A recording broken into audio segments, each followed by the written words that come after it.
Hi friends! Telangana రాష్ట్ర రైతులందరికీ అదిరిపోయే శుభవార్త. రైతు బంధు డబ్బులు మరి ఎప్పుడు పడుతున్నాయి? మరి ఎన్ని ఎకరాల వరకు పడుతున్నాయి? మరి 1-2, 3 ఎకరాల వరకైతే ప్రస్తుతానికైతే పడ్డాయండి. ఈ రోజు వరకు కూడా పడ్డాయి. మరి ఇంకా 5 ఎకరాల వరకు, మరి 11 ఎకరాల వరకు కూడా పడుతున్నాయి. మరి ఎప్పుడు పడుతున్నాయి తెలుసుకునే ముందు, మరి ఎవరెవరికి పడుతున్నాయి, ఏ డాక్యుమెంట్స్ సబ్మిట్ చేయాలి తెలుసుకునే ముందు కొత్తగా చూసేవారు సబ్స్క్రైబ్ చేయండి, లైక్ చేయండి, షేర్ చేయండి. లైక్ చేయడం వల్ల ఈ వీడియో అనేది అందరి ముందరికెళ్ళి చూపిస్తుంది. వాళ్ళకి కూడా ఇన్ఫర్మేషన్ అనేది యూజ్ అవుతుందనమాట. ఇక లేట్ చేయకుండా అయితే వీడియోలోకి అయితే వెళ్ళిపోదాం ఫ్రెండ్స్. ప్రతి ఒక్కరికి కూడా ఇక రైతు బంధు డబ్బులైతే 10, 11 ఎకరాల వరకు అయితే పడతాయండి. ఎందుకంటే ఇంతకుముందు మరి 1, 2 ఎకరాలు పడ్డాయి. మరి 3 ఎకరాలు ఈ రోజు వరకు అయితే, రేపటి వరకు అయితే పడతాయి. మరి 5-10, 11 ఎకరాలు ఎందుకు పడతాయంటే ఒక సందేహం అయితే ఉండొచ్చు ప్రతి రైతుకు. ప్రతి ఒక్కరికి కూడా మరి తక్కువ వాళ్ళకే, ఎకరాలు ఉన్న వారికే కాకుండా ఎక్కువ వాళ్ళకి కూడా ఇయ్యాలి అనే ఉద్దేశం ప్రభుత్వానికి ఎందుకొచ్చిందంటే, ఓట్లు కూడా వాళ్ళు కూడా వేస్తారు కదండీ! వాళ్ళకి కూడా కాంగ్రెస్ ప్రభుత్వానికైతే ఓట్లయితే వేశారు కదా!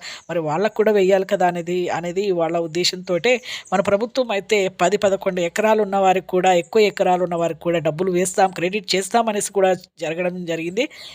మనకి ఇంకా రైతు భరోసా డబ్బులైతే 5,000 అనమాట. ఇప్పుడు ప్రస్తుతానికి పాత స్కీమ్ ద్వారా మనకు రైతు నేస్తం ప్రకారం 5,000 మట్టుకే ఏస్తారండి. ఆ ఎకరాకి 5,000 అయితే మనకి 1-11 ఎకరాలంటే 55,000 వరకైతే ప్రతి ఒక్క రైతుకైతే వేస్తాము, క్రెడిట్ చేస్తాము అనేసి చెప్పడం జరిగింది. ఈ మార్చి మొదటి వారంలో 10, 11 ఎకరాస్ ఎవరికైతే ఉందో వాళ్ళందరికీ కూడా వేస్తాము అనేసి చెప్పడం జరిగింది. చూసారుగా అండి. మరి అలాగే patta passbook xerox, Aadhaar card xerox, bank passbook xerox. Bank passbook xerox రన్నింగ్‌లో ఉండాలి. ఎప్పుడు మీది నడుస్తుండాలి. అంటే మీరు ఎప్పుడు ఖాతా అనేది ఆహ్, ఆహ్, రన్నింగ్‌లో ఉండాలన్నమాట. ఎప్పుడు మీరు వాడుతూ ఉండాలి. అలాగైతేనే వస్తాయి. అలాగే eKYC phone number, Aadhaar card phone number కూడా మీరు ఖచ్చితంగా అయితే లింక్ అయితే ఉండాలండి.